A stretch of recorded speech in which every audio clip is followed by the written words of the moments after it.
Pues por lo menos, por ejemplo, en mi centro los alumnos vienen 2 veces por semana y hacen una clase de 90 minutos, es decir, serían 3 horas a la semana. Yo comprendo que nadie luego en su casa va a tener a lo mejor 90 minutos de práctica, pero con que le dedique 10 minutos al día es suficiente.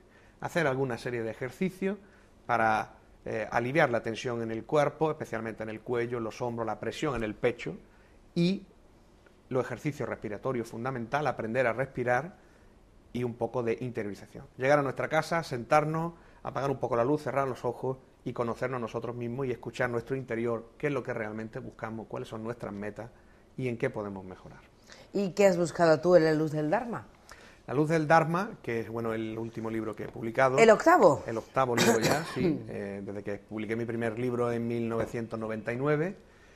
Han pasado ya 10 años, prácticamente publica uno por año, quitando 2 años, un periodo que estuve viajando y demás. Pues es un libro recopilatorio donde se basa en 5 temas principales, que son los 5 temas que más me atraen, los cuales forman parte de mi vida. Uno de ellos es el yoga, por supuesto, donde en el apartado del yoga hablamos de los aspectos terapéuticos del yoga, cómo el yoga nos ayuda a mejorar física, mental y espiritualmente. Hablo de grandes maestros del yoga que trajeron la enseñanza a Occidente.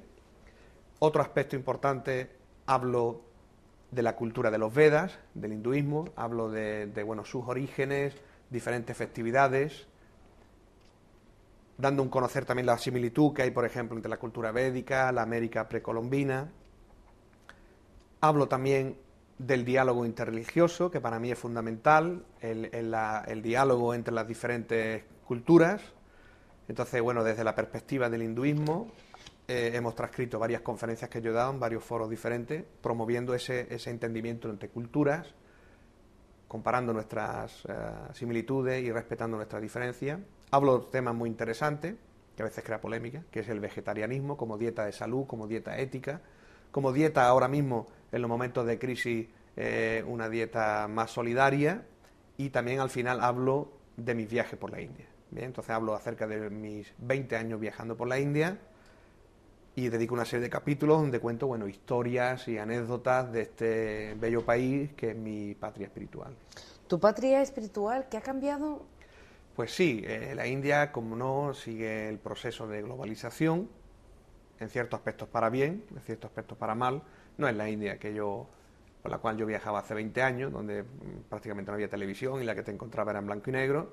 Hoy en día tiene todos los canales, incluso más canales que aquí no existen, ya lo tienen allí. Todo el mundo lleva un teléfono móvil como seña de identidad, de estatus, que es un poco más un estatus social el tener un teléfono móvil.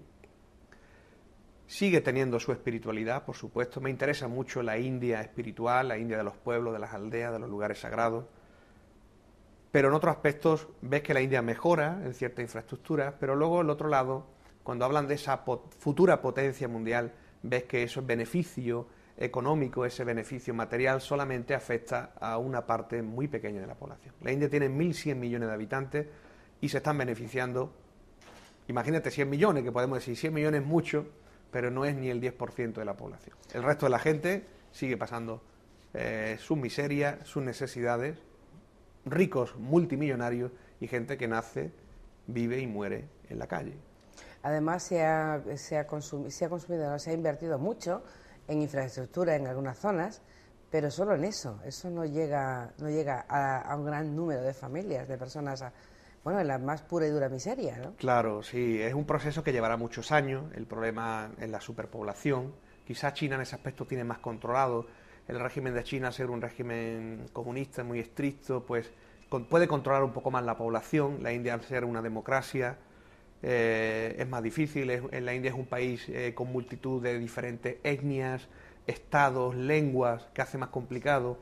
En la India no solamente hay 900 millones de hindúes, pero también hay 100 millones de musulmanes, hay 20 millones de cristianos. Entonces toda esa mezcolanza de etnias y religiones hace que el país sea complicado y que a veces ese desarrollo a nivel social y económico no llega a todos. Bien, pasarán muchísimos años. A mí cuando me hablan de India en el año 2050 será una superpotencia, puede ser que sea a nivel económico, pero a nivel social y de justicia social y de solidaridad tomará muchísimos siglos. Eso es lo que tú cuentas en tu libro, en tu último libro, el octavo, La Luz del Dharma. Pero ¿qué quieres que entendamos de este libro al leerlo? Bueno, ¿Qué extraemos? Claro, este libro, como dice, La luz del Dharma. La palabra Dharma significa el deber, la ocupación de la persona. Es el verdadero nombre original del hinduismo.